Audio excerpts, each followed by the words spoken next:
Chapter 6. Poisonwood Roots.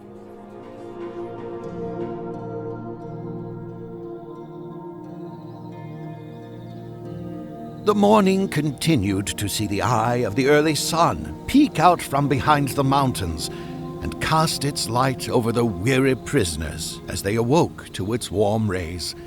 This would be a good day to plan an escape, Ruuna thought bravely. And indeed it was. As soon as Belle and Cecil were awake, she went to meet them to discuss the day's plans. Even Quint felt drawn to join her, not wanting to feel left out. Oh, Ruuna, you're awake. Did you sleep well? Belle asked politely. Yes, I did. Thanks to this blanket you found me. Did you and Cecil... Oh, I slept like a log resting over there. Though it was cold and wet, but I don't mind. I think Belle talks in her sleep. I heard her say that. Oh, never mind. Cecil started strong as he recalled the night perhaps a little too well. He would have continued, but he stopped himself when he caught sight of Belle's impatient posture staring at him. He sat himself in a bundle as he held tight the one shaggy blanket he was given for the night's rest. Belle shook her head sorrowfully as she redirected her attention to Ruuna again. I suppose nothing escapes his ears. I don't know if he ever did get any sleep. Oh, good morning to you too, Quint. Instead of returning the greeting, Quint stood close to Ruuna as he stared at the looming form of Belle. Lost your voice now, Quint. I never thought I'd see a rat hiding behind a mouse. Quint kept quiet as he felt embarrassed at the playful taunt that Belle gave.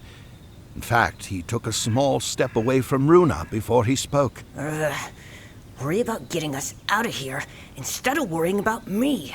Ruuna inquisitively tilted her head as she looked at Quint, when suddenly an idea came to paw. Wait! I know what we should do. Who here has a strong enough bite to chew through this cage? That squirrel could, I bet. All I've seen him do is crack nuts and such. Quint voiced quickly. Poisonwood. Cecil muttered as something came to his mind. Ruuna's large ears could hear Cecil's hushed voice, but not what was said. What was that, Cecil? Right. Well, those slavers made the cage out of a poisonwood bush. If Sam were to bite into it, he'd be dead before noontide. Cecil warned smartly, wiping the devious grin that Quint had unknowingly displayed. Belle's attention now landed on him as her brow furrowed in anger. You knew that, didn't you? What? No.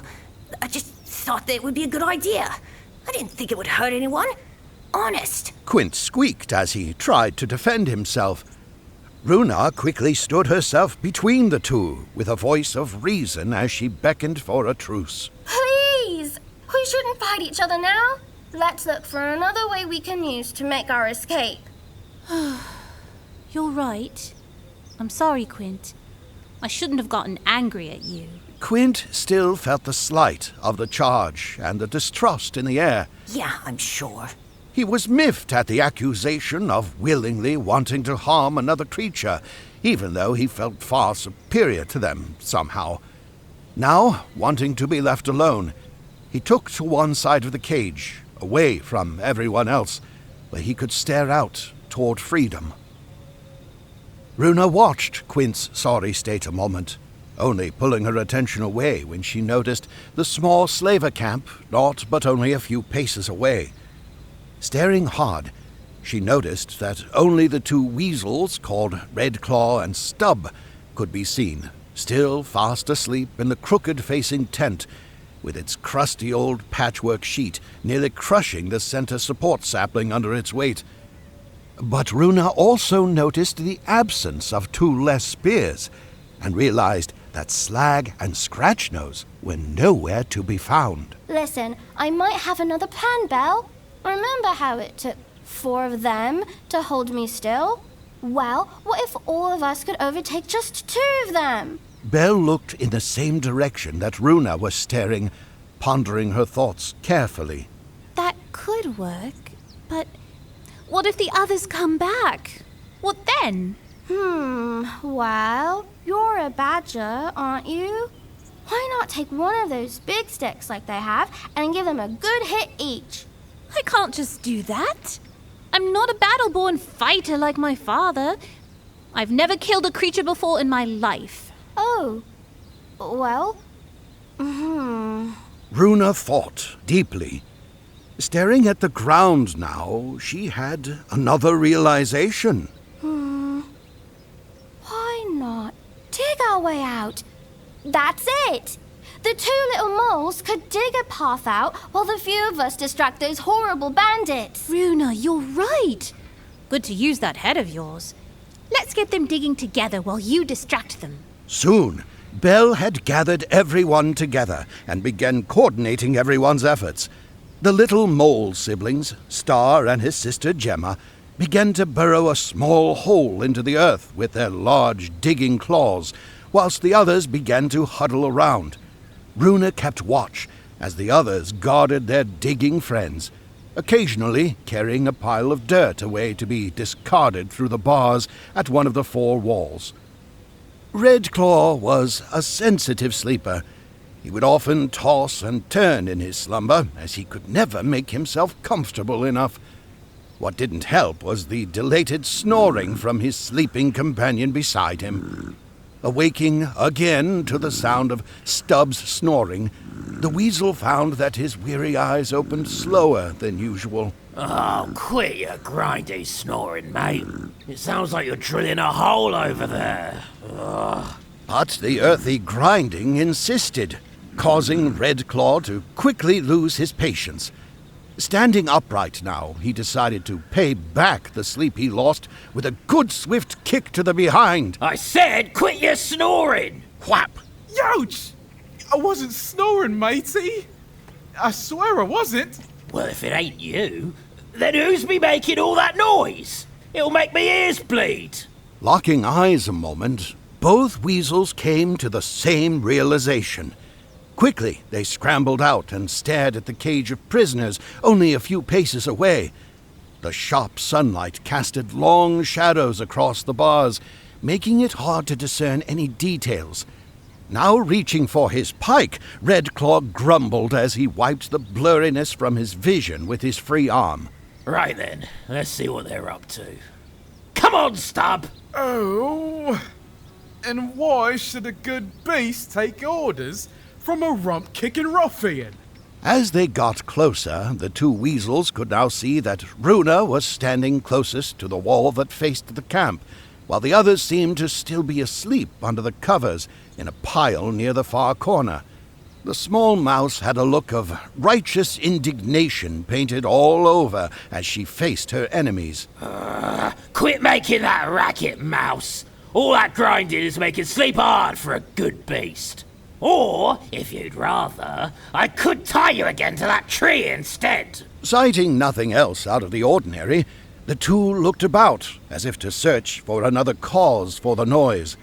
Not observing anything more, Red-claw impatiently gave up, wanting to find his bed again instead of being blinded by morning sunlight. Now keep quiet! Yeah, what he said. Ruuna wordlessly stared back, with her tongue rudely stuck out at them, as both weasels took their leave toward the tent again. Tossing and catching a small stone in his paw, Quint approached next to Ruuna with a devious smile painted from ear to ear.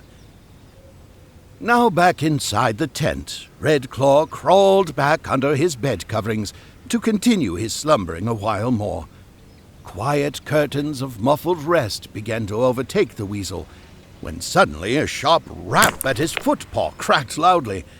The unfortunate weasel sprang out of his tattered covers, hopping on one foot clumsily, as he held his footpaw in agony. Quickly, he realized that Stubb was giggling at him. So, on an impulse, he grabbed the collar of his companion's tunic as he vented his pain at the unfortunate creature. Why, you good-for-nothing waste of claws and braids! That was my footpaw you hit! I should send you down the first one I see! Heck, I'll dig a new one just to see you rot! Wait. Red-claw could now hear laughing from the cage of slaves in the silence between his shouting. Why, I order! That's it! Those slaves will be taught a good lesson then!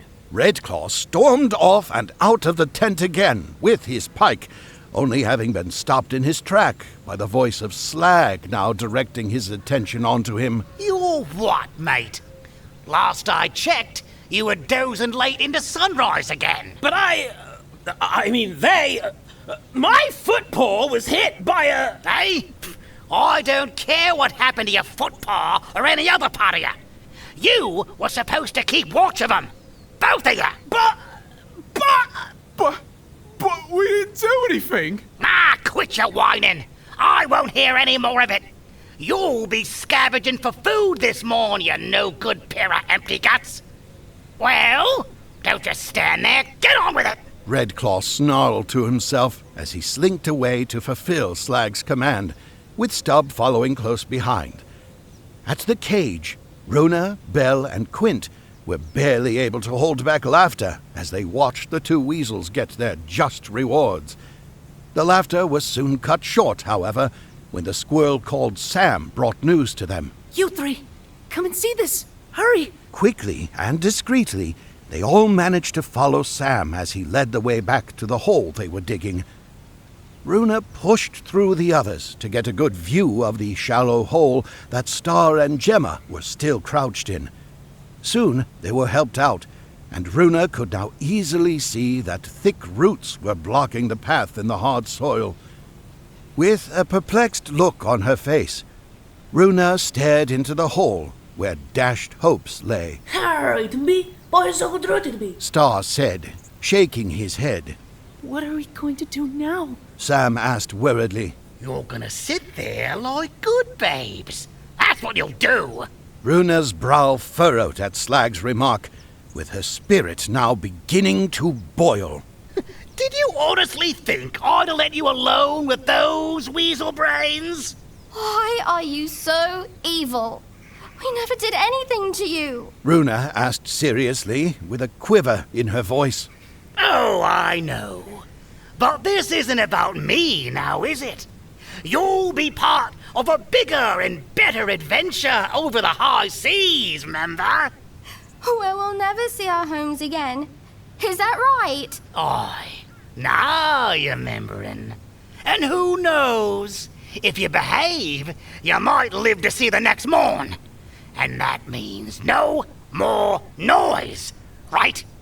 There was nothing else to be heard from the slaves as their spirits sank. Good. Now sit down, nice and quiet-like.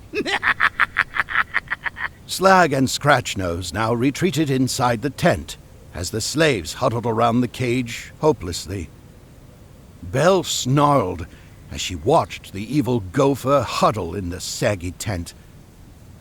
Now focusing her attention to the others, she saw how their hopes had left them. As she gripped her paw into a fist, she felt as a memory began to reinvigorate her spirit.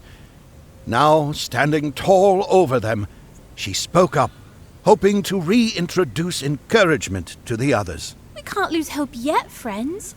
We'll stick together until we can find another way to escape. Right, Ruuna? Looking up at her brave badger companion, Ruuna felt an overwhelming sense of defeat at this latest attempt. Yet Belle wasn't ready to give up. She again saw all the worried faces every creature showed, and again felt her own spirit ignite once more. Belle's right.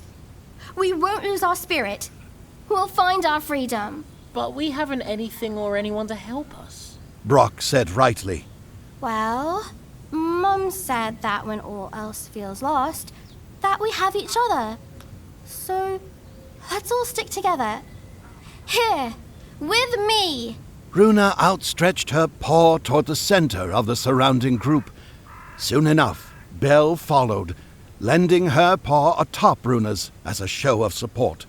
Slowly, each one of the slaves, starting with Cecil, now began to join Ruuna's outstretched paw of encouragement, with Quint being the last. Remembering her father's bravery, Belle thought up a cry that would surely bring hope to any who heard it. Leo Lavinia! Ah! What's that mean? Oh, it's a battle cry my father would say. It means, for freedom! Rah!